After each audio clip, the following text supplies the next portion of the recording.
El examen no va a durar mucho. A cargo de el ciclo de conferencias de la semana facultativa. Y son 4 conferencias. Comienza a las 5 de la tarde, el lunes, obviamente el martes, miércoles y jueves. Una conferencia por día, de 5 a 6 de la tarde. ¿Ya? El día lunes está el doctor Jorge Basallo de la Argentina, que es el veterinario de ecuestre acá en el Club Hípico Los Sargentos y que también trabaja en Santa Cruz. Nos va a hablar sobre cólico equino. El día martes está el doctor Sergio Cuenca y la doctora Grisel de CEMEVET. Van a estar hablando sobre oftalmología y buenas prácticas veterinarias. Este viernes se firma oficialmente el convenio legal con CEMEVET entre el decano. Va a haber un acto en CEMEVET. Para nadie es duda que es el hospital más grande de La Paz. El día miércoles está el doctor Murillo del Ecuador. Nos va a hablar sobre producción de embriones bovinos in vitro. Y el día jueves, acá su servidor, su servilleta, con semen sexado en vacas lecheras. ¿Ya? Para que lo tomen en cuenta, se inscriban, estén presentes y me pasen la lista de las personas que participan. ¿Está bien? Bueno, bueno. Entonces, cualquier duda, cualquier pregunta, las instrucciones las hace la doctora Marta. ¿Ya? Si no me equivoco, creo que 50 bolivianos, no sé, ellos lo definen, yo no. ¿Ya? Bueno, entonces comenzamos. Chambi Guarachi, estás, creo que en la calle.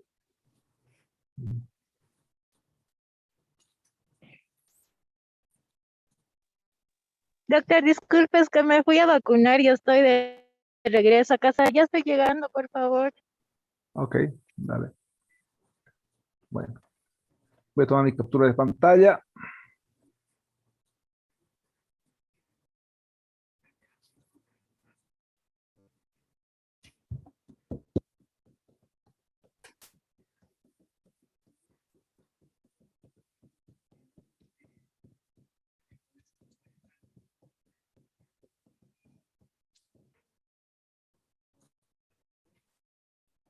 Les voy a compartir en pantalla.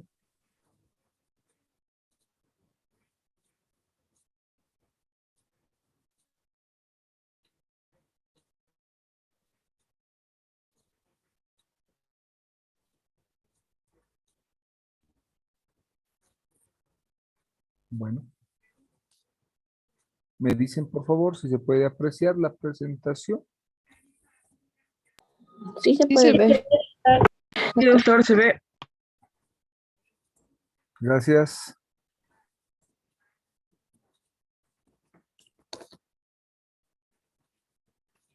Bueno, provecho para aquellos que están almorzando.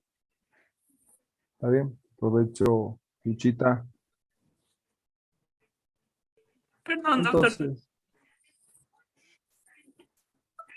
vamos a hablar hoy día de lo que es patologías de la cervix y vagina. Habíamos hecho una descripción de lo que era patologías del ovario. Habíamos hablado de lo que era patologías de cervix y útero. Habíamos asociado ahora eso con lo que vamos a mencionar hoy en día, con lo que es patología de la cervix y vagina. Ustedes saben que la cervix cumple un papel muy importante, y uno de esos es el de mantener la gestación, ¿no? Mantener la gestación. Y ustedes saben de que la cervix solamente se abre fisiológicamente en 2 oportunidades. Primero en el proceso del celo y segundo en la etapa del parto. ¿Ya? Son los dos únicos momentos fisiológicos por el cual la cervix se dilata. ¿Está bien? Entonces, vamos a comenzar. Cualquier pregunta que tengan, obviamente me la hacen conocer.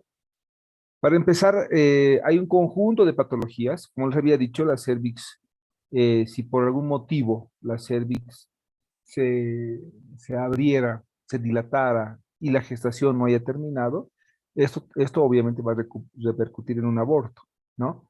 O sea, la cervix cumple el papel tan importante de mantener la gestación y aparte de que sella toda su entrada con una secreción llamada tapón cervical, que ustedes la conocen, ese tapón cervical está influenciado, está determinado por un nivel hormonal gracias a P4. La P4 se eleva durante la gestación, forma ese tipo de tapón y sella toda la entrada o el trayecto de la cervix. Todo lo contrario cuando ocurre, por ejemplo, el trabajo del celo o el proceso del celo como tal, donde la cervix se dilata y se lubrica. Y esa lubricación se da gracias a una subida de estradiol y no se llama tapón cervical, se llama moco cervical en esa etapa, ¿no? Eh, entonces es muy interesante el trabajo de Jesús. Creo que es una de las estructuras bien interesantes porque además es la barrera más grande reductora de espermatozoides. O sea que los animales, los machos que eyaculan a nivel, a nivel vaginal, se topan sus espermatozoides con esta gran barrera fisiológica. ¿Y por qué le llaman gran barrera? Porque se encarga de reducir el número de espermatozoides y solamente hace un trabajo de selección en base a motilidad espermática. ¿No ven? ¿Se acuerdan de reproducción? Entonces, este trabajo de selección espermática es gracias a las criptas cervicales que tiene esta cervix a nivel de la mucosa. Son como estructuras profundas a nivel de la mucosa cervical que hacen que muchos espermatozoides queden ahí atrapados y solamente aquellos que tienen una motilidad adecuada, rectilínea, progresiva, van a poder atravesar la cervix y llegar a útero. ¿Sabían ustedes de que en el caso de útero también los espermatozoides se topan con un problema que es la fagocitosis y la misma, el mismo problema de la mucosa uterina que es complicada para ellos? Entonces son barreras fisiológicas que ya las vieron. Pero la más grande es la cervix. O sea, para aquellas especies que eyaculan en vagina, sus espermatozoides van a tener un trayecto muy complicado. A excepción de aquellas especies, como por ejemplo el caso de la yegua, que el macho eyacula en útero, o lo que pasa con los camelios, por ejemplo, que eyaculan a nivel de cuerno uterino, ¿no? Entonces son cosas o factores diferentes de acuerdo a la característica de la especie, ¿ya? Tenemos entonces patologías como la cervicitis, la hipoplasia cervical, la aplasia segmentaria cervical y la que comúnmente se llama doble cervix. Vamos a ir describiendo a una. Y les voy a ir después hablando sobre algunas patologías que yo no le he anotado, pero que justamente me acabo de topar en campo y que he hecho un trabajo de resolución también de ese problemita.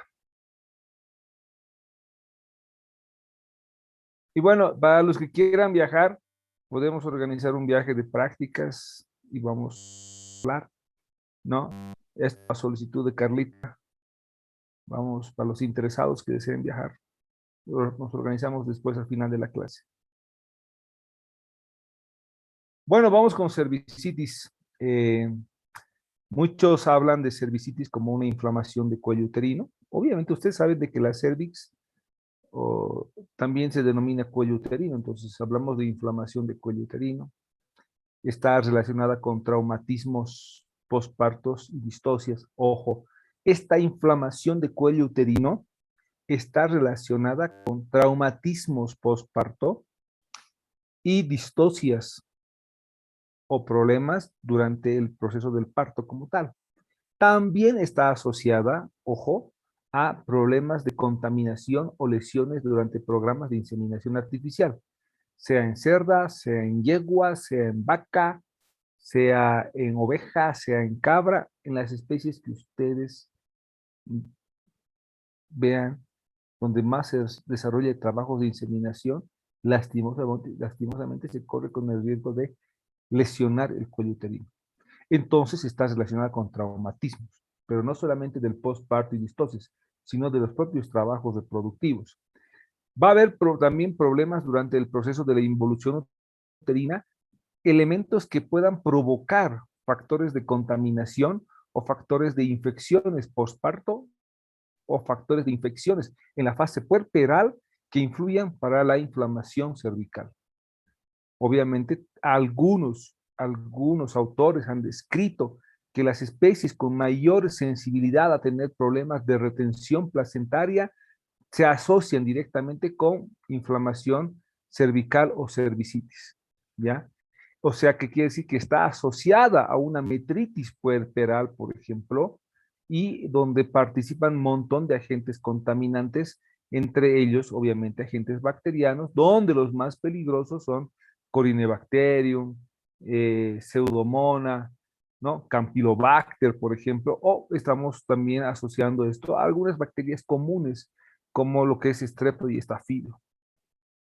Entonces, ojo, tenemos una serie de elementos que nos dicen que se puede desencadenar una cervicitis por X o Z motivos durante el proceso del parto como tal o durante el proceso de la inseminación. Esta cervicitis, ojo, esta cervicitis, ¿no? Está está generalmente relacionada con algunos agentes etiológicos más comunes.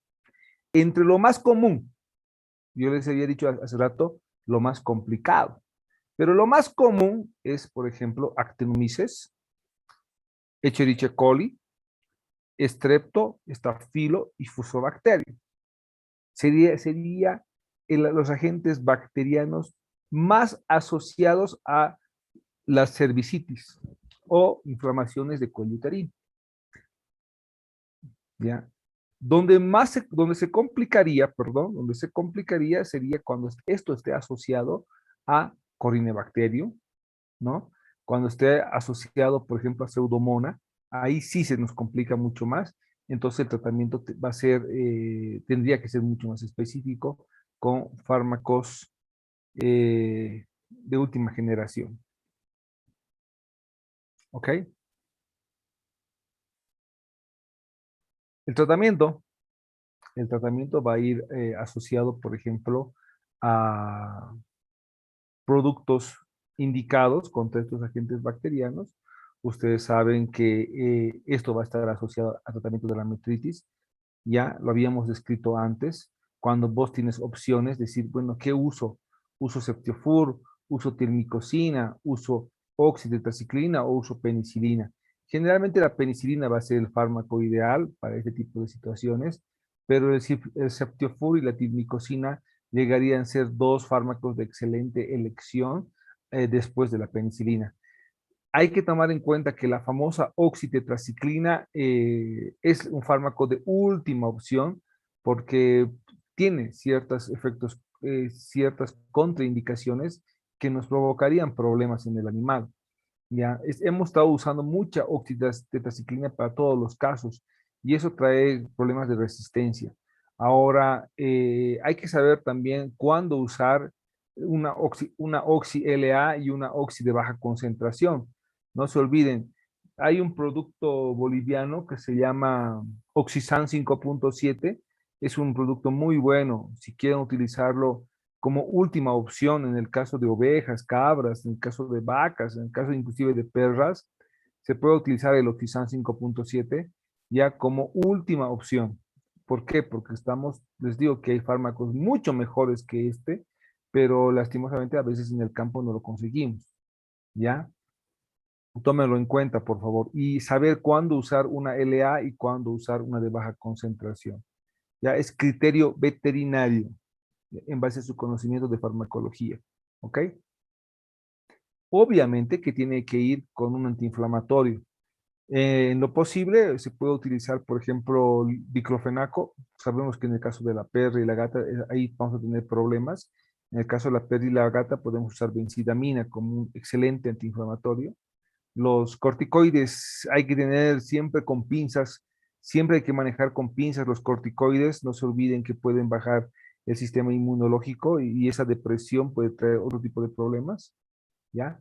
Entonces hay otras opciones para poder trabajar con respecto a los antiinflamatorios. ¿Ok?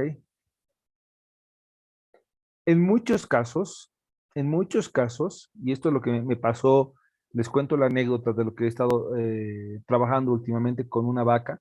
Lo que pasa es que hay vacas que son de alto valor genético, no se las puede descartar fácilmente, ¿ya? Y eso ha generado que, por ejemplo, yo he tenido una vaca en estos últimos 4 meses con un problema de cervicitis muy fuerte. El problema de la cervicitis se dio por un aborto que ella tuvo, ya abortó la vaca, no se la trató, hubo un proceso infeccioso, entonces se inflamó esa cervix, los encargados no la trataron y se recuperó sola la vaca. El problema fue de que esa cervix sufrió una estenosis, ¿no? En la porción distal de la cervix, la que está justamente en la entrada hacia el cuerpo uterino. Y yo la inseminé 2 veces, traté de inseminarla 2 veces. No pude atravesar cervix, no se podía atravesar cervix. Ya es bien complicado. ¿Por qué? Porque esa estenosis había provocado como una fractura, además de esa cervix al final, y no se podía atravesarla. ¿No? Y he doblado mi aplicador y he doblado pajuelas, entonces era insulso, y dejarle el semen en la cervix no valía la pena. Y en este último trabajo que hicimos, me llevé un dilatador cervical, es un fierro impresionante, es un equipo muy interesante, ya, que es un metal que se lo, se lo metí a la vaca, le dije que esa es la única opción, y lo introduje hasta donde llegó a topar con esa fractura y esa estenosis. Y no se podía hasta que hice una maniobra fuerte y la logré atravesar, se dilató totalmente. Esperemos que se solucione y la vaca se pueda volver a preñar. Pero bueno, son cosas, fíjense, que pasan, que por suerte se pudo dilatar con el dilatador, pero hay casos en que no se puede, no se puede. Entonces, estamos perdiendo animales, descartando animales por una falta de tratamiento simple y sencillo con un antibiótico y un antiinflamatorio. Por lógica, una vaca aborta o una perra aborta o una oveja aborta, lo primero que se le pone es antibiótico. ¿Está bien? Bueno, la segunda patología se denomina hipoplasia cervical. Esta hipoplasia cervical, como su nombre lo indica, es un desarrollo incompleto, escaso a nivel de la cervix. Este es de origen genético y congénito. La anterior era de origen adquirido, ¿no? Era de origen adquirido. Este es de origen genético y congénito. ¿Está bien? Se presenta fundamentalmente en ovejas y vacas, y cabras también. Cabras, ovejas y vacas. Muy raro observar esta patología de hipoplasia cervical en animales de compañía como las gatas y las perras. Muy raro, ¿ya? Eh, Ese tipo de elementos se asocian, por ejemplo, a la presencia de un cérvix rudimentario. ¿Qué quiere decir? Que la cérvix está solamente como un rudimento que no tiene función y que no va a poder cumplir la función total. Está conformado por escasos anillos cervicales. Ustedes saben que en la vaca, por ejemplo, se tiene de 3 a 5 anillos cervicales. En el caso de la cerda, por ejemplo, que se tiene de 8 a 12. En el caso de la oveja y la cabra, de 3 a 5, igual que la vaca. Entonces, está asociado a una deficiencia en el desarrollo de los anillos cervicales, ¿ya? Y hay una patología que se conoce con el nombre de Free Martin. El Free Martin o el Free Martinismo es una patología donde ocurre en gestaciones gemelares bovinas, donde tenemos dos individuos, uno hembra y uno macho, compartiendo la misma irrigación sanguínea durante el proceso gestacional. Entonces, este tipo de gestación cogemelar hace de que el hermano influya sobre el desarrollo genital y reproductivo de la hermana mediante la liberación de hormonas sexuales masculinas y células del desarrollo del aparato reproductor masculino hacia el torrente sanguíneo de la hermana, haciendo de que la hermana nazca infértil y con ciertas alteraciones dentro del aparato reproductor. Una de esas alteraciones del freemartinismo es la hipoplasia cervical, que quiere decir la falta de desarrollo de muchas estructuras. ¿Por qué? Porque lo que el hermano produce es una sustancia inhibidora de Müller, ¿ya? Entonces, todo el proceso de desarrollo reproductivo va a estar bloqueado, ¿ya? ¿Está claro? Entonces se potencia el Wolf y se bloquea Müller. Ese es el problema. Esto generalmente va a provocar abortos si la hembra lograse preñarse, si la hembra lograra preñarse, esto provocaría abortos porque la cervix no tiene el poder de mantener la gestación, ¿ya? Especialmente en las últimas etapas del proceso gestacional. Y todas las hembras afectadas por esta patología tienen que irse al descarte, no se pueden quedar. ¿Está bien? No se pueden quedar, porque esto va a ocurrir todo el tiempo. Es mejor ponerle un promotor de engorde y que se vaya a matadero, ¿no? En el caso de perras y gatas, como se había dicho, estos son muy raros estos casos, muy raros. Muy bien. Tenemos una tercera patología llamada aplasia segmentaria cervical. Y esta patología es igual que la anterior, es de origen genético y congénito. Fíjense, la otra era hipoplasia, esta es aplasia. Aquí hay algo que le está faltando. Es una cerviz incompleta, en otras palabras, ¿ya? Y se presenta en la mayoría de las especies domésticas. ¿Está bien? Dice que se caracteriza por presentar dilataciones o saculaciones cervicales por defectos a nivel del tercer o cuarto anillo cervical, ¿ya? Donde uno puede apreciar que los divertículos están llenos de moco, convirtiendo a las hembras en estériles.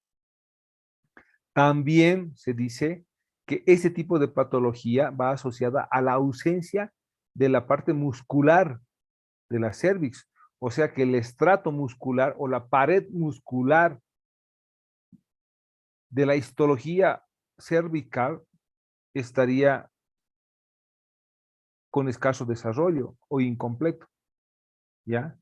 Este tipo de situaciones van a obligarnos a hacer un descarte del animal, ¿ya? Porque obviamente dependiendo de la especie, ustedes saben que en el caso de la perra y la gata es una cirugía y se acabó el problema. Esto no se va a poder en caso de ovejas, cabras y vacas, ¿no? Está claro, se entiende. Entonces puede asociarse a una falta de anillos y solamente ver saculaciones o divertículos llenos de moco, pero como también puede deberse, ojo, puede deberse a la ausencia de una porción de la pared cervical, generalmente asociada a ausencia de la musculatura de la cervix. Este tipo de situaciones van a provocar abortos, ¿no? Abortos, porque no va a tener el poder de mantener la gestación. Y si existiese esas aculaciones llenas de moco, va a generar hembras repetidoras de celo, porque no va a poder tener la capacidad, los espermatozoides, de llegar hacia lo que es cuerpo uterino. ¿Está bien? ¿Está claro? Ok. Por favor, denme un minuto, voy a enchufar mi cargador de la computadora, se acabando mi batería. Un minutito.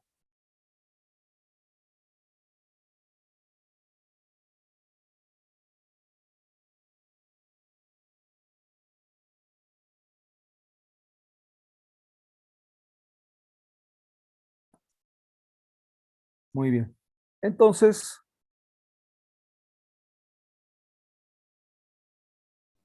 esta plasia segmentaria, como les iba comentando, esta plasia segmentaria puede estar enfocada directamente en problemas de infertilidad, lo cual esta generación de abortos o la falta de preñez de algunas hembras nos obliga a hacer un descarte inmediato.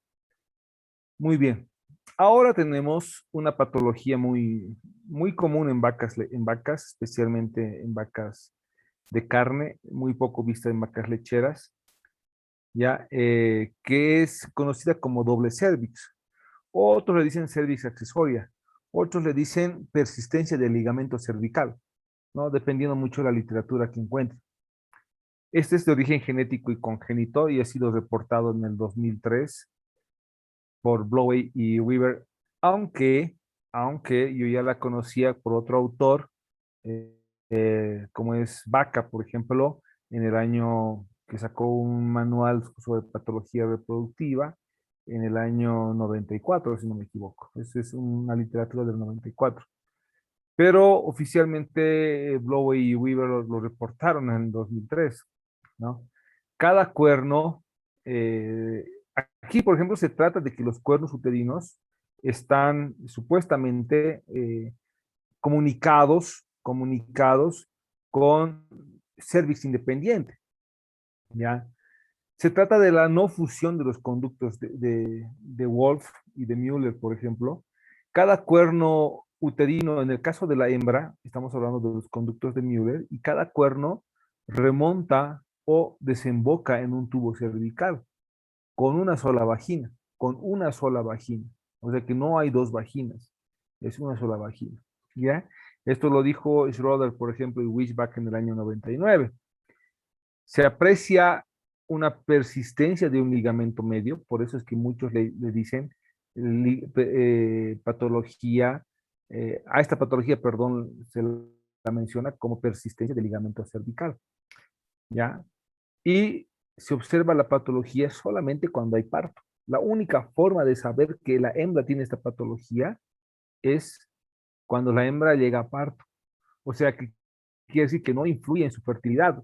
No hay problemas durante la preñez, pero sí hay un problema durante el parto. Ese es el único lío. ¿Está bien? Entonces, lo que se hace para el tratamiento, no me acuerdo si lo puse aquí el tratamiento, no lo puse. En el caso del tratamiento, lo que se hace es introducir un bisturí de hoja oculta, que es como un estilete, pero se llama bisturí de hoja oculta, hasta lo que es escondido en la mano, hasta el fondo de la cervix, y una vez que se llega a cervix, lo que hace es cortar ambos extremos de punta a punta ese ligamento y permitir la salida del feto en el día del parto, que es la única forma de poder lograr esto. ¿Ya? Lastimosamente, la cicatrización puede afectar, el grado de cicatrización puede afectar a que se forme nuevamente la patología o pueda provocar algún problema de estenosis. Pero es la forma de solucionar. ¿Ya? Sencillo. Doctor, Dígame, Edith. eh, ya que cada una de las cervix está desembocada en un cuerno, ¿habría la posibilidad de que haya preñez doble? No tendría por qué. No tendría por qué. No te olvides que las vacas son monótocas y en muy raros casos ovulan dos, ¿no? Ovulan dos folículos. La mayoría de las vacas solamente tienen un folículo en el trabajo de ovulación. Entonces, al haber solamente un óvulo, el óvulo que esté liberado, ya sea en cuerno izquierdo, ya sea en cuerno derecho, de acuerdo al encuentro con los espermatozoides, va a ser fertilizado. O sea, no quiere decir que tenga dos o llamada en forma errónea doble cervix, quiere decir que pueda preñarse independientemente, ¿no? Igual nomás va a seguir funcionando un solo ovario, porque en el caso de las hembras monótocas, el, el momento de la ovulación se da fundamentalmente con un solo ovario, puede ser izquierdo o derecho, entonces no hay riesgo de que haya dos gestaciones. Doctor, y una pregunta más. ¿Esta patología solo se presenta en bovinos o puede ser que se presente en otra especie? Ah, sabes, he leído un poco sobre ovinos y caprinos y hay una cierta, hay alguna descripción, no me acuerdo ahorita el autor, que ha podido observar esta patología en ovinos. Bueno, el autor trabajaba con ovinos y caprinos, pero lo vio en ovinos. No sé cuál será el grado. Yo te digo que en el caso de vacas es común, en vacas de carne, pero en ovinos no sé cuál será el grado de manifestación de esta patología. No, no la sé. Pero esa es la única que se ha descrito aparte de las vacas. No se ha visto en otra especie más. Gracias, Doc. Gracias a vos. ¿Alguien más? ¿Todo bien? Sí, doctor, yo tengo una pregunta. A ver, dime, Charles. Sí. Eh, ¿Cuánto tiempo puede estar la vaca, o sea, el feto, dentro de uno de estos úteros independientes, pienso yo? O Por si sea, antes. acaso, sí, pero por si acaso no son úteros independientes. Sí, sí, sí. Sí, no, es un solo útero, pero hay dos cervix, eso sí. Ya. ¿Cuánto tiempo puede estar hasta que tengamos que realizar esta Sí, maniobra? generalmente se habla de que, por ejemplo, ¿cuándo corre más riesgo el feto? Chávez, cuando revienta la placenta o cuando se rompe la placenta. Una vez que la placenta se rompe, que lo dudo que se rompa honestamente sin que la cervix se dilate, o sea, la placenta generalmente se rompe en vagina, no se rompe en cervix, ¿está bien? La placenta se rompe en vagina. Entonces, dudo que haya ese tipo de problemas, pero si hubiese este tipo de alteración, si se diera por algún motivo, el feto no tiene más de 2 horas para poder ser sacado, porque el feto empieza a respirar por fosas nasales. Entonces, si se rompe la placenta, ya no respira por cóndor umbilical, empieza a respirar por fosas nasales y lo que va a hacer es meter secreciones y líquidos placentarios a sus pulmones y se va a morir. Entonces, aquí el factor determinante del tiempo que tenemos es de que si se rompió o no se rompió la placenta. ¿Ya? Y les repito, en la mayoría de los casos, en el 98% de los casos, la placenta se rompe en vagina. ¿Ya? Tendría que salirse de la cerviz y romperse ahí. Tal vez por alguna presión interna pueda ocurrir esto y ahí sí estamos fregados. El feto, generalmente, un feto que ha estado 4 horas en este tipo de situación, es un feto que tiene muy poca probabilidad de que sobreviva.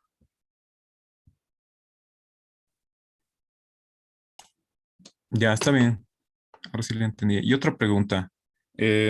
Dijo que se da más en vacas de carne que de leche. ¿Usted sabe más o menos o tiene una idea de por qué puede ser esto? Pues por la Por la, especie o el pobla, manejo. pues por la población animal. Comparar un plantel de carne versus leche o sea, no hay punto de comparación, más bien dicho, no se puede comparar. No, estamos hablando, por ejemplo, en Bolivia, que tenemos alrededor de 10 millones de bovinos de carne versus menos de 1 millón de vacas lecheras. Entonces, mientras suba la población animal, va a ser mayor el riesgo de presentación de enfermedades y patologías. Además de que va asociado a consanguinidad. En vacas lecheras se usa muy poco toro, más el programa de inseminación, mientras que en bovinos de carne los servicios son a campo, son con toros.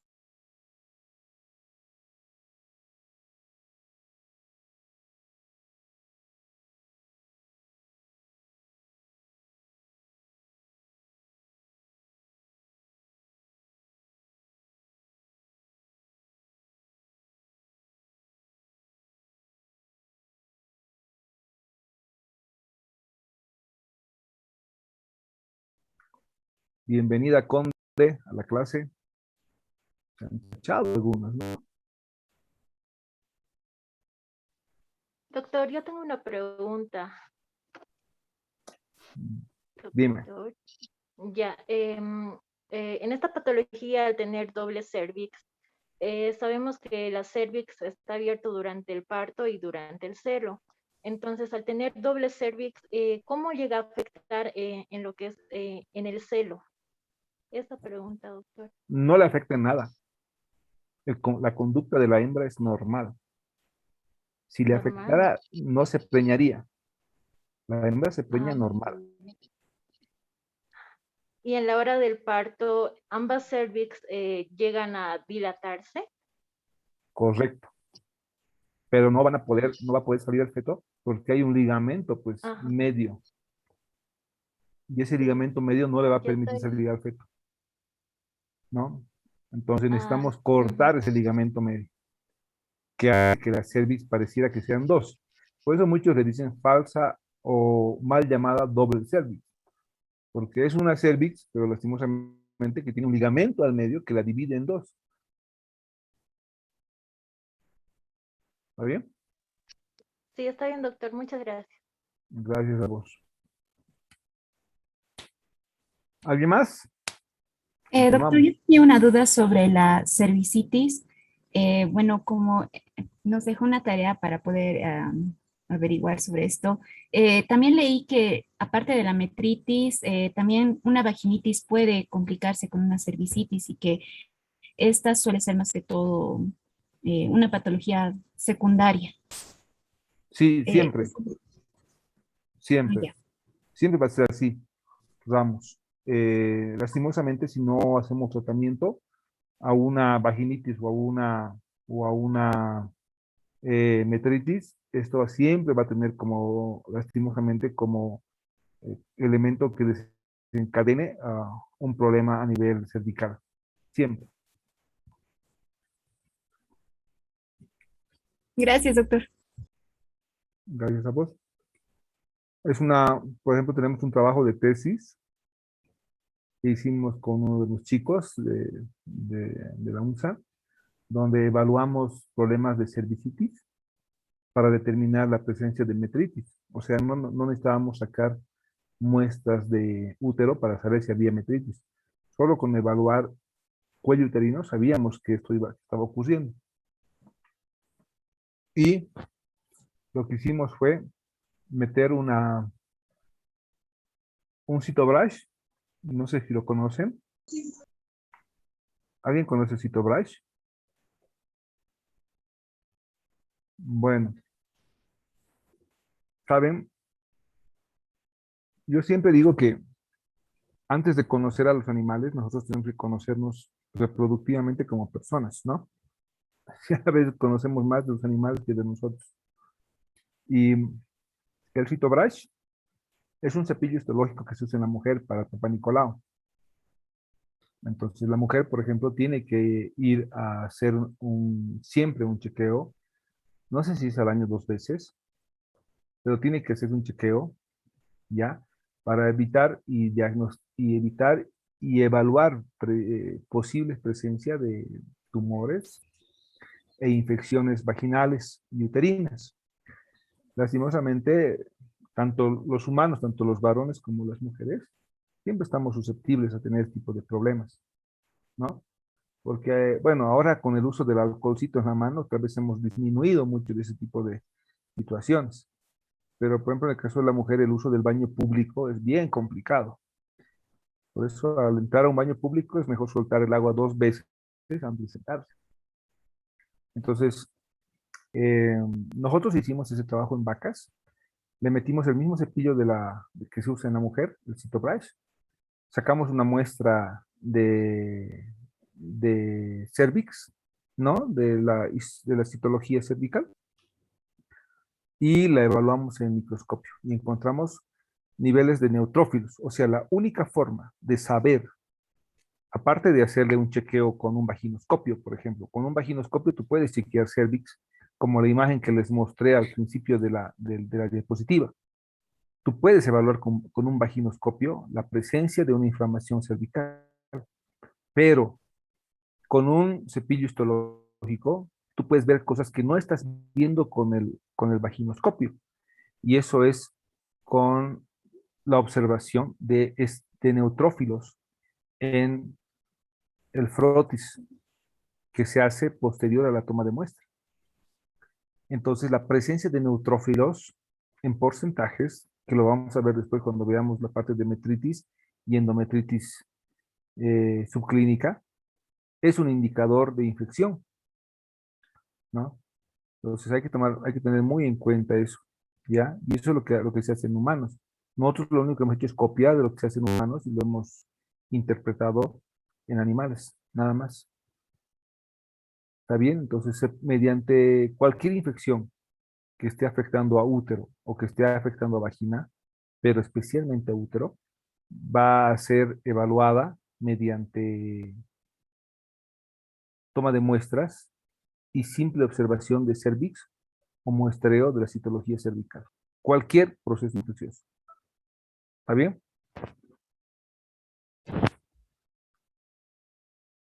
¿Algo más? ¿Todo claro? Sí, doctor. Buenas tardes. En cuanto al trabajo de cervicitis que nos dio, encontré una referencia bibliográfica que en el caso de enfermedades venéreas como ser la teniasis, daban como tal igual, si eso está avanzando, una cervicitis. Correcto.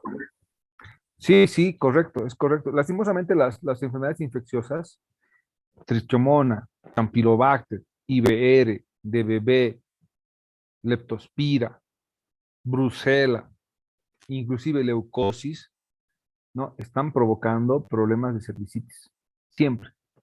Y la mayoría de los procesos infecciosos están asociados a retenciones placentarias. Estas retenciones placentarias generalmente van a desencadenar en el proceso de endometritis, metritis y obviamente cervicitis, siempre.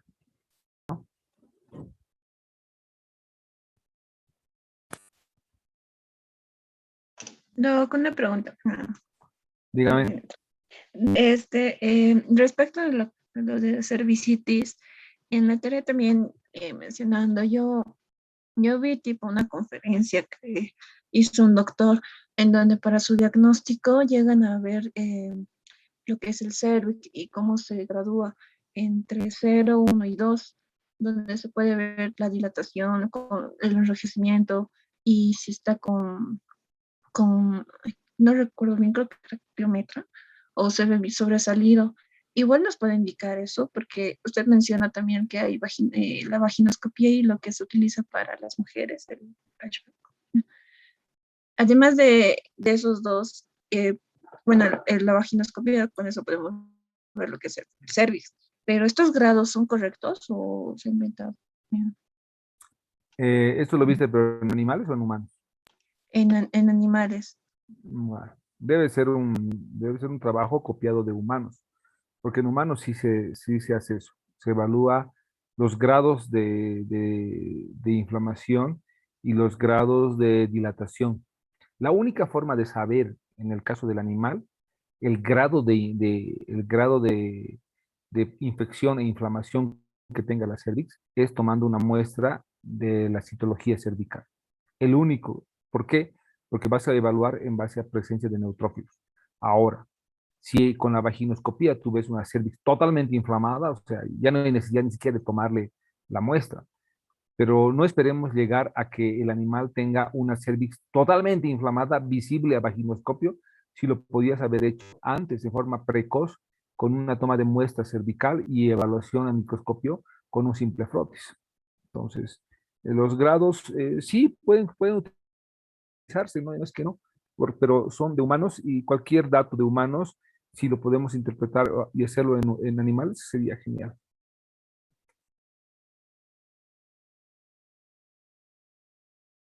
¿Está bien? Bueno. Doc, buenas tardes. Una preguntita. En las esterilizaciones, en el caso de que se deje la cervix o el cuello de la cervix, ¿qué llegaría a pasar? Pues nada, porque siempre hay que dejar el cuello de la cervix. No se saca el cuello de la cervix en la esterilización. Oh, perdón, el cuello uterino, no el cuello de la cervix. El cuello uterino siempre tiene que quedar. No solo puedes sacar el cuello uterino.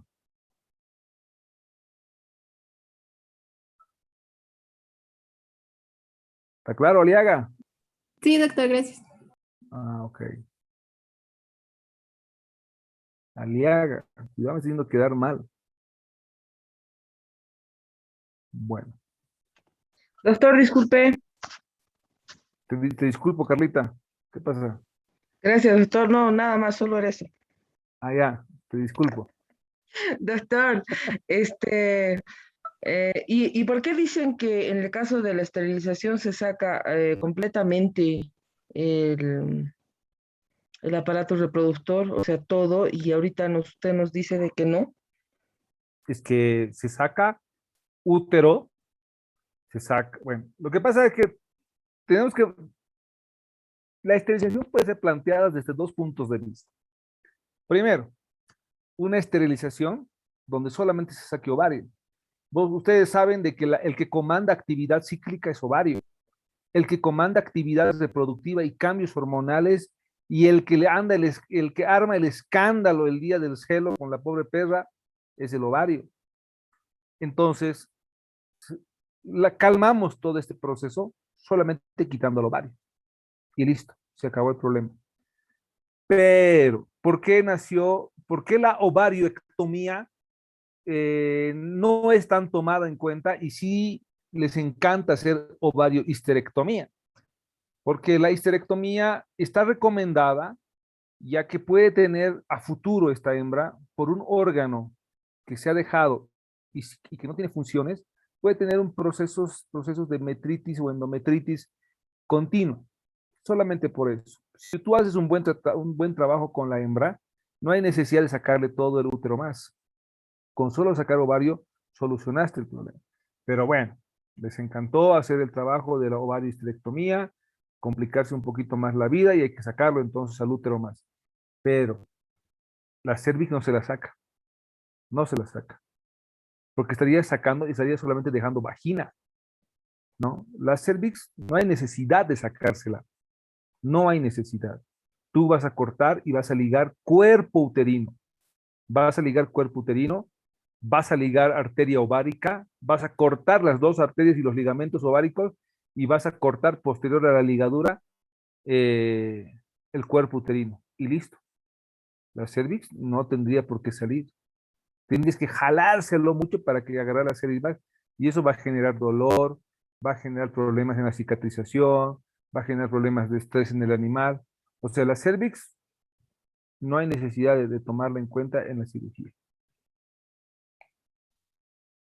¿Y la ligadura entonces a qué nivel sería, doctor? La ligadura tiene que ser cuerpo uterino, ¿ya? No te olvides que en el caso de la perra, en el caso de la perra y la gata donde se hace esto, tenemos dos arterias laterales, ¿no ve? Arterias y venas laterales. Y se ligan, primero se hace una ligadura de esas dos independiente. Y después haces una ligadura general. Y se corta, obviamente, hacia el cuerpo uterino, no hacia la cervix, porque si no estarías cortando la ligadura y en vano hiciste todo eso. Se lo corta hacia el cuerpo uterino.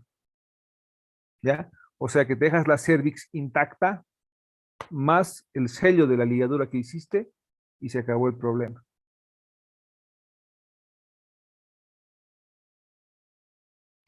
Gracias, doctor. Gracias a vos, Carlita. Doctor, otra consulta más, por favor. Claro que Eh, sí. En el caso de la cervicitis, leí que también se puede presentar un signo, creo que era el prolapso del anillo de Burdi. No sé si nos puede hablar un poquito de eso. La verdad es que Lo que pasa es que si tú ves, a ver, voy a compartirles la diapositiva y les voy a mostrar. Mm,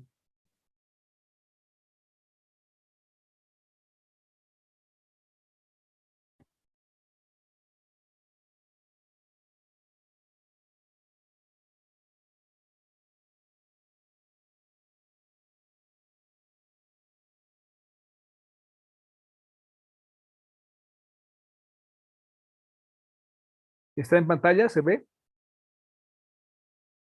Sí, Sí, doctor. doctor. Muy bien. Voy a volver para atrás. Ahí está. Ahí está. Fíjese, por ejemplo, este prolapso puede ocurrir cuando me estás mencionando el prolapso cervical, este Burdi positivo. Fíjese, cuando esta porción, ¿se ve en pantalla lo que estoy enfocando? ¿Sí?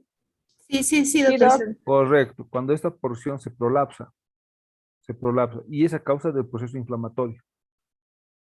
Por un proceso inflamatorio eso brota, es como si brotara el ombligo en una persona, ¿no? Tiene la misma característica. Es típico de una cerviz inflamada. Fíjate cómo debería estar, así debería estar, pero puede ir evolucionando de acuerdo al tipo de inflamación e infección que posee el animal. Ese es el problema. ¿Ya? En Está este bien, caso, doctor. por ejemplo, esto es más asociado a la mujer, por ejemplo, fíjense esa cervix, ¿no? Que también puede sufrir un proceso inflamatorio. El tipo de secreción que uno observe también al fondo, porque para las personas que han experimentado un Papa Nicolau, lo que se toma es no solamente muestra de células, sino también se toma muestra de secreción. Y la secreción es un indicador de procesos infecciosos. Hacemos lo mismo con los animales. Yo creo que deberían, para los clínicos que trabajen con perros y gatos, deberían acostumbrarse a hacer toma de muestras cervicales. ¿Está bien? Sí, doctor, está bien. Entonces, con una citología podríamos, digamos, detectar una infección que recién está iniciando. Totalmente. Claro que sí, se llama subclínico. Se llama subclínico. Esa es la idea. Y esa es la idea, que uno lo haga una evaluación subclínica. No esperes que tenga sintomatología. Y si ya manifiesta la sintomatología, que quiere decir que ya esto viene hace días. Tú quieres es prevenirlo antes de que ocurra el proceso de la enfermedad como tal. ¿Está bien? Muchas gracias, doctor. Gracias a vos. Doctor, una consulta. ¿Y la cervicitis, cómo afecta en la fertilidad de la hembra? El cambio de pH. La cervix va a tener un problema a nivel del cambio de pH y esto puede matar espermatozoides, como todo proceso inflamatorio, ¿no? Va a haber una alteración del pH, va a haber presencia de secreciones y esa secreción obviamente va a generar problemas de infertilidad. No te olvides que también esto viene de este útero o puede ser en vagina. Y si viene de este útero es todavía mucho más complicada la cosa, ¿no ve? Porque también vamos a tener problemas uterinos y la posibilidad de que esa hembra se preñe es muy, muy baja, ¿no? Y que puede venir con reabsorciones embrionarias en caso de que haya existido fecundación. Gracias, doctor. Gracias a vos. Bueno, estaban buenas las preguntas. Bien. Fíjense en este cuadrito, tenemos, por ejemplo, hay una relación del tamaño de la cervix con el tamaño del ovario. Esto se hizo un trabajo en vacas cebuinas hecho por Gómez y Galindo, por ejemplo, en el 2006. Miren, en tamaños,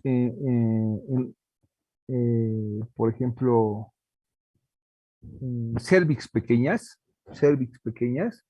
la longitud de las gónadas también son pequeñas. O sea, el tamaño de las gónadas, los ovarios son pequeños.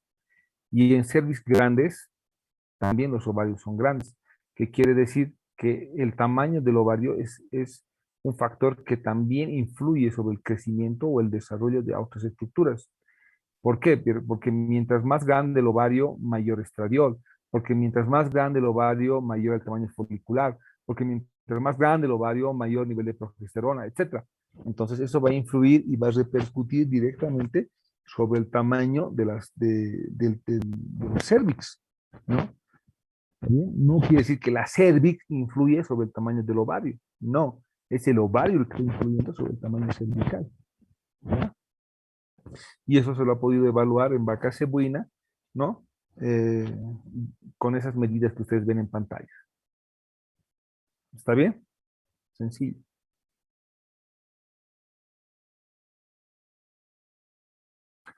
Además, fíjense, otras patologías que son menos frecuentes en la cervix. Tenemos los quistes, tenemos las alteraciones en el parto, que son estenosis cervical por cicatrización, es lo que les he dicho, ¿no? Las laceraciones en el parto y estenosis cervical por cicatrización. Les acabé de mencionar, les di el ejemplo de la vaca que traté este fin de semana. Cervicitis asociada, por ejemplo, a extensión de la endometritis, lo que ustedes estaban comentando también, ¿no? La famosa estenosis que les dije, que es el estrechamiento del canal cervical. También se puede dar gestaciones sucesivas con eversión de anillos cervicales, lo que decía ahí una de las compañeras, con este prolapso cervical, ¿no? También lo hemos mencionado. Y fíjense que también se da en gestaciones sucesivas, ¿no? Y cuando se rompe el epitelio, es reemplazado por tejido conjuntivo. Esa es la macana. Esa es la macana con la cervix. No se olviden que la cervix, esto ustedes lo han llevado en reproducción, la cervix tiene una pared muscular, la cual tiene células circulares y células longitudinales entremezcladas entre sí por tejido conjuntivo. ¿Se acuerdan de reproducción? Por eso se llama órgano conjuntivo muscular. El problema es que cuando hay una lesión, es el tejido conjuntivo el que invade esa lesión. Y en vez de que haya regeneración de células, hay una invasión de tejido conjuntivo, lo cual endurece esa porción afectada. ¿Está bien? ¿Está claro? Muy bien.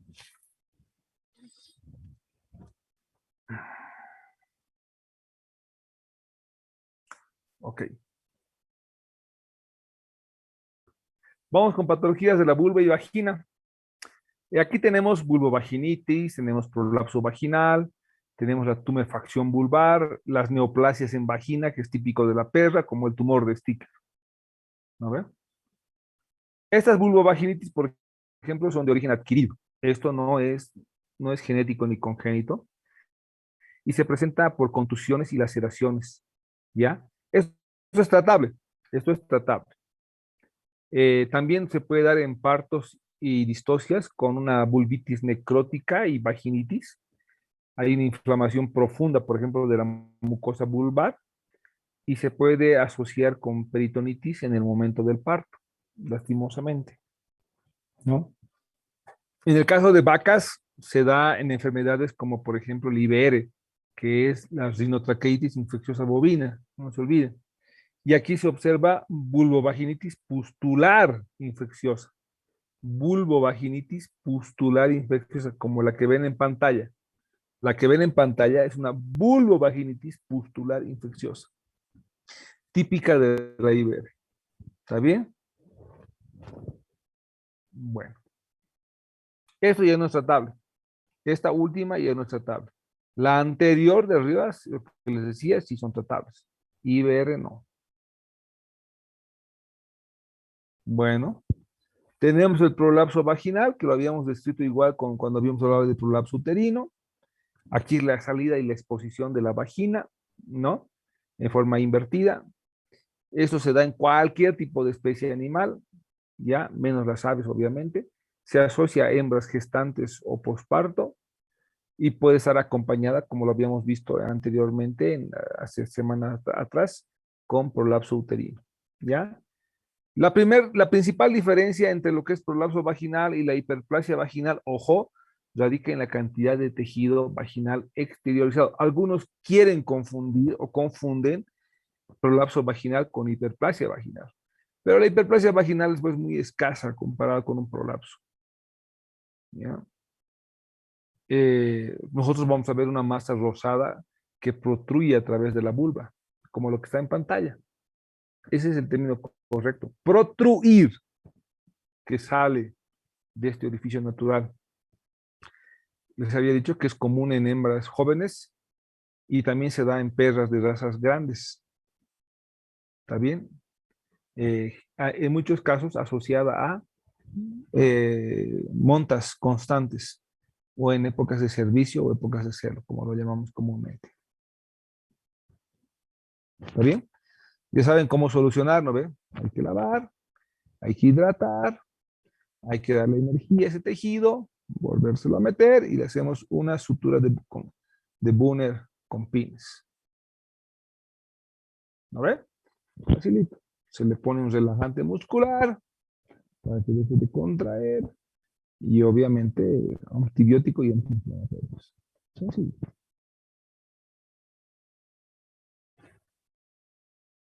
¿No? Este prolapso vaginal ahora ha sido descrito en su tratamiento por ejemplo, Cortés, el cual dice que se puede hacer un tratamiento conservador. ¿Qué quiere decir? Se mantiene el tejido prolapsado limpio, húmedo y protegido para evitar de que se lesione. Y luego se lo introduce en la vagina y se hace una sutura, que es la que hemos hablado hace rato, la que está también en pantalla.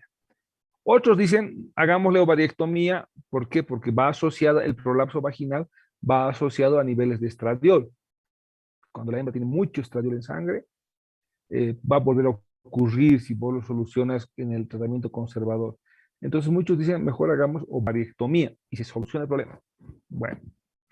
Otros hablan y dicen, bueno, el tratamiento tendría que ser de resección.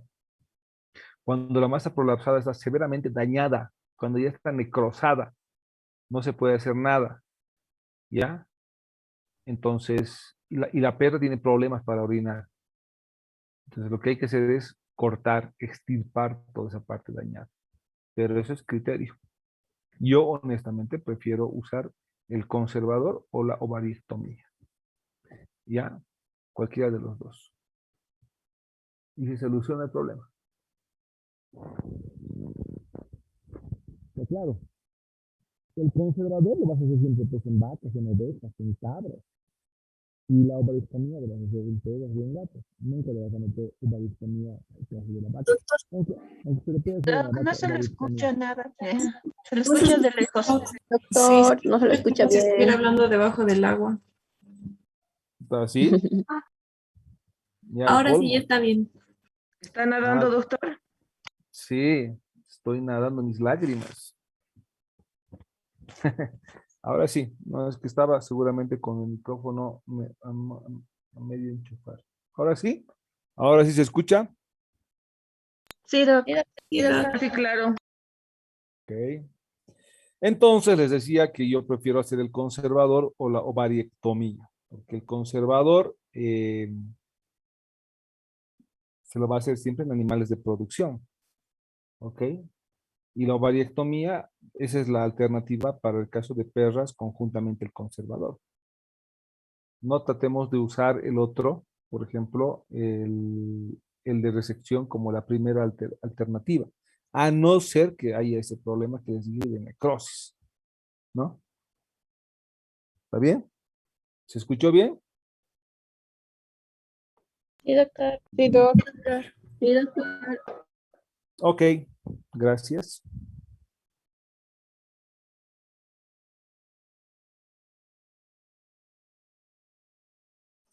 Y bueno, tenemos neoplasias en vagina y vulva.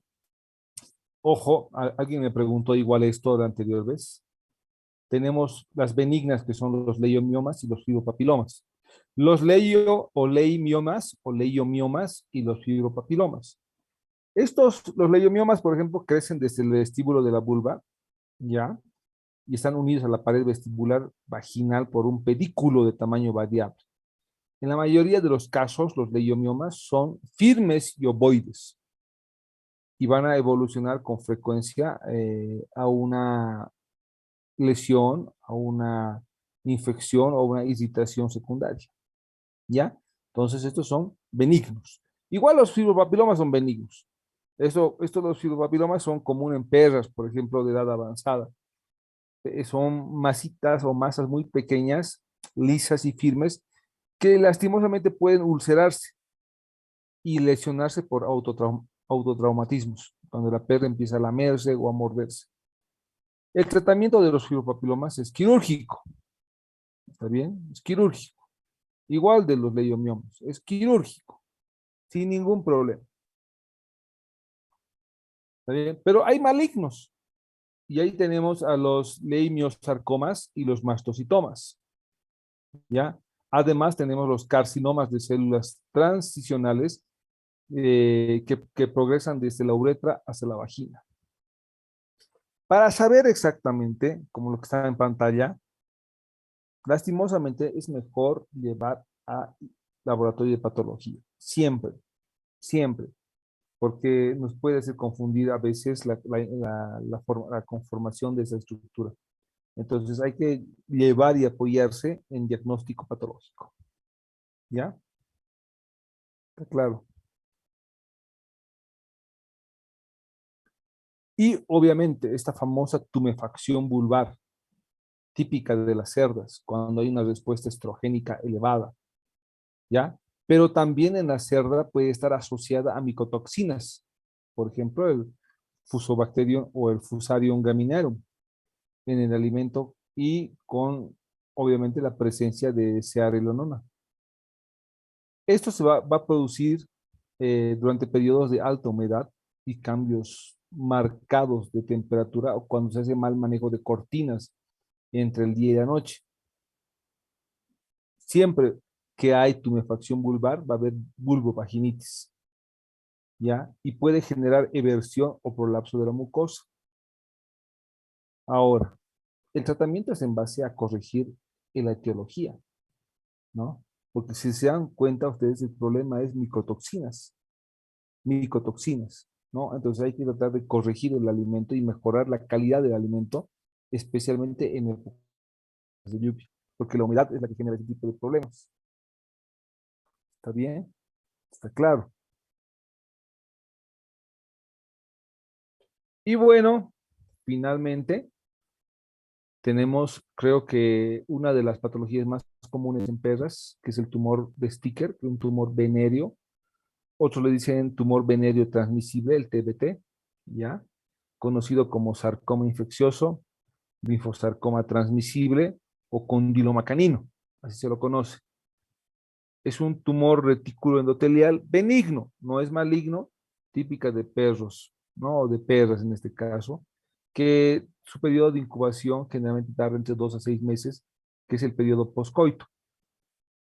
Ya se presenta como una inflamación muy fuerte en los genitales y cuando el caso es crónico, puede empezar a haber sangrados todos los días, constantes, y eso es lo que afecta, además de un mal olor putrefacto que influye y que afecta al propietario.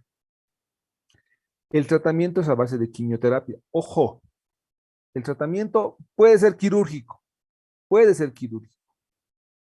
pero está demostrado que es una cirugía muy cruenta.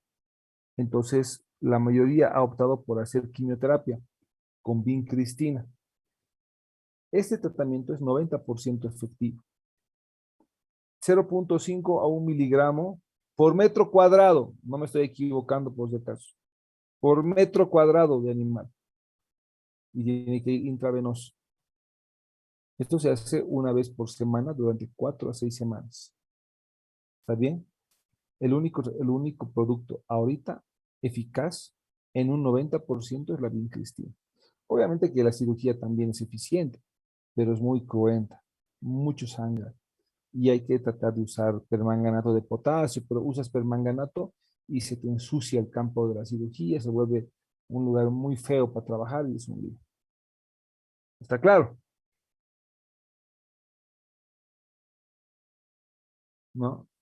Entonces, si hacemos un corte histológico, vamos a tener estos tumores de Sticker en forma de, obviamente, papilomas, ¿no? Con verrugas, ya, con una característica rosada muy, muy interesante y que en microscopía se observa de esa forma, como la que ven en pantalla.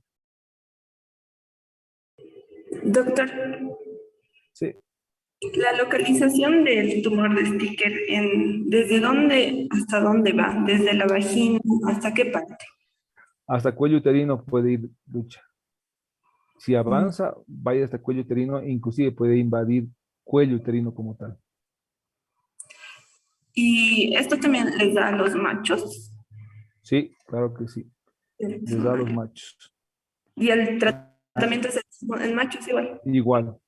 En el macho se da a nivel de prepucio y se complica si invade pene. en el macho. Ahí se complicaría, porque tendrías que extirpar igual. Y una vez que el pene se lesiona por una cirugía, difícil que recupere su capacidad. Gracias, doctor. Gracias a vos, Lucha. ¿Qué más? ¿Qué más? Doctor, tengo una pregunta. ¿Este tumor solo se encuentra en la vagina y en el prepucio? No hay otro lugar. No, por eso se llama tumor venéreo transmisible. Y doctor, ¿este tumor sería benigno o maligno? Esto es benigno. Ahí está en la pantalla, se los acabo de mencionar hace ratito. Esto es benigno. Benigno, no hay problemas de neoplasias o que sean cancerígenas.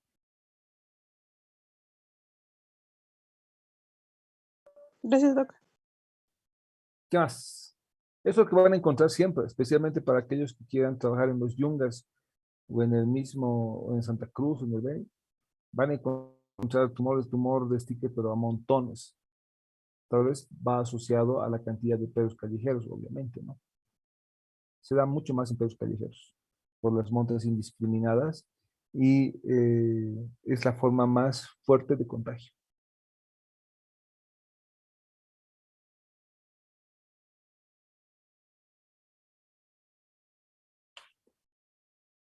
¿Qué más?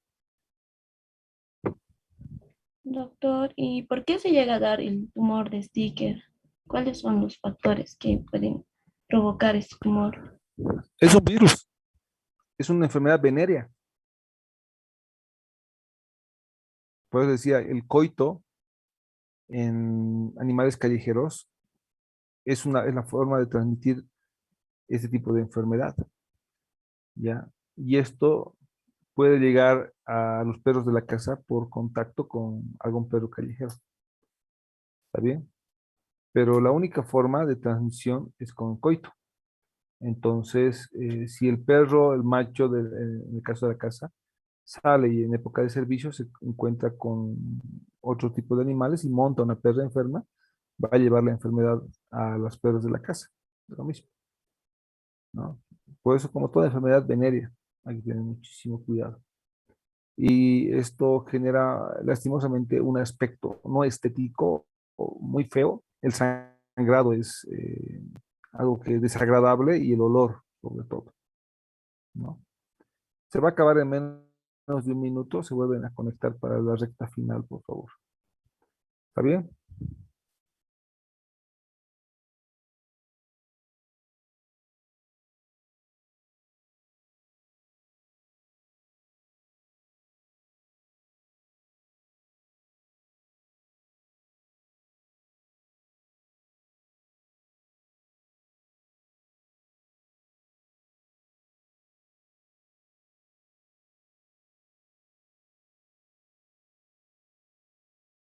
Tercero, se puede dar en hembras que han sido montadas por perros muy grandes, ¿ya? O también, cuarto, se puede dar en hembras que han tenido problemas de partos distóxicos. Entonces, esto se vuelve ya común en el caso de las perras. En el caso de los bovinos, generalmente, o los bovinos, va asociado muchísimo a partos distóxicos, ¿ya? Y a debilidad o falta del desarrollo del ligamento que sostiene la vagina a nivel pelviano. En las perras es muy común, pero en bovinos también, vacas lecheras se da mucho, pero en las perras se ha vuelto igual muy común ese tipo de prolapsos. Gracias, doctor. Gracias a vos. Voy a ir tomando mis capturas de pantalla. Si alguien quiere seguir preguntando, puede ser. Porque tengo 30 y tantos alumnos y solo preguntan 8, creo. Está todo anotado.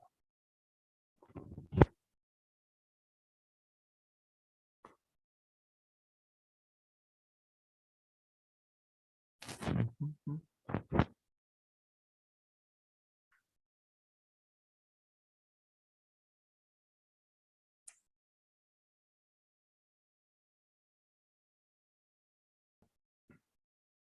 Bueno, entonces, algo que me olvidaba comentarles, ahora que me acuerdo.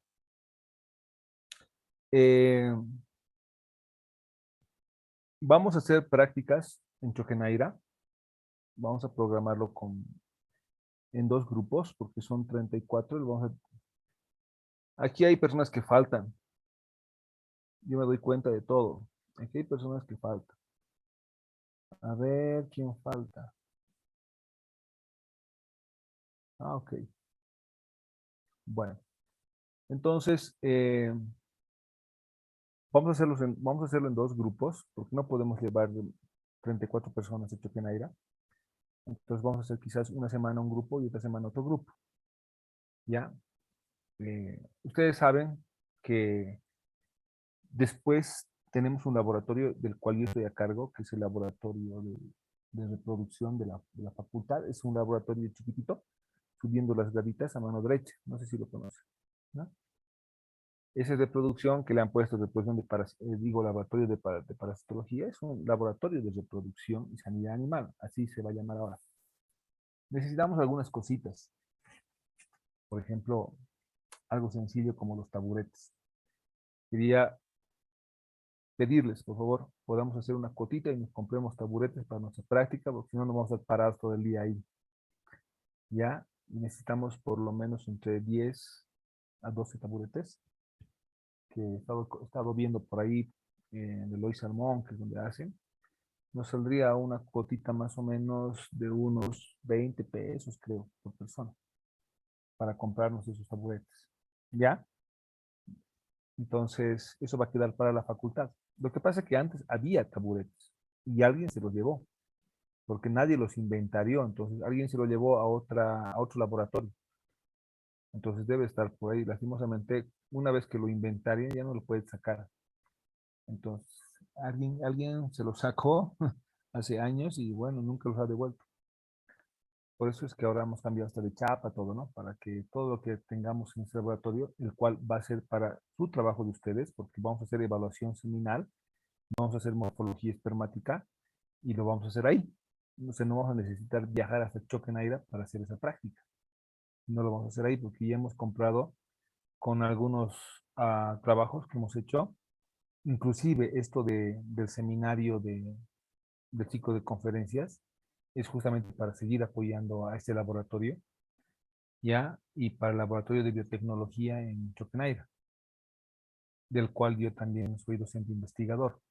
Entonces voy a pedir de su colaboración, ¿ya? Para que podamos tener nuestro material y poder trabajar para nosotros.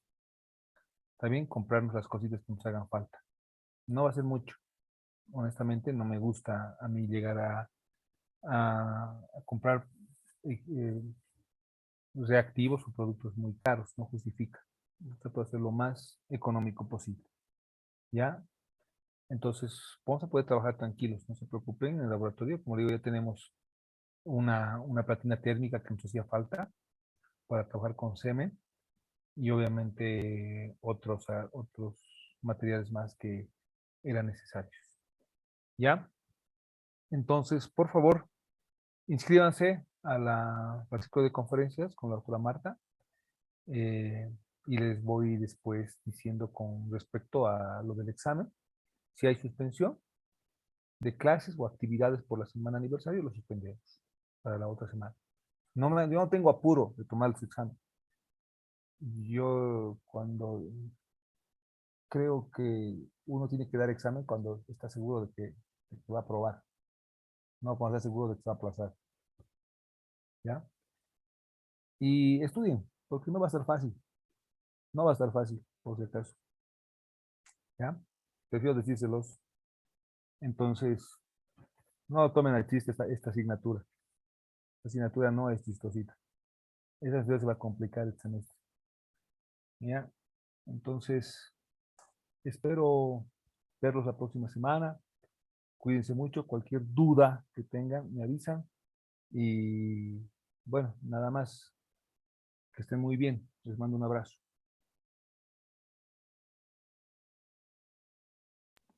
Estar un favor.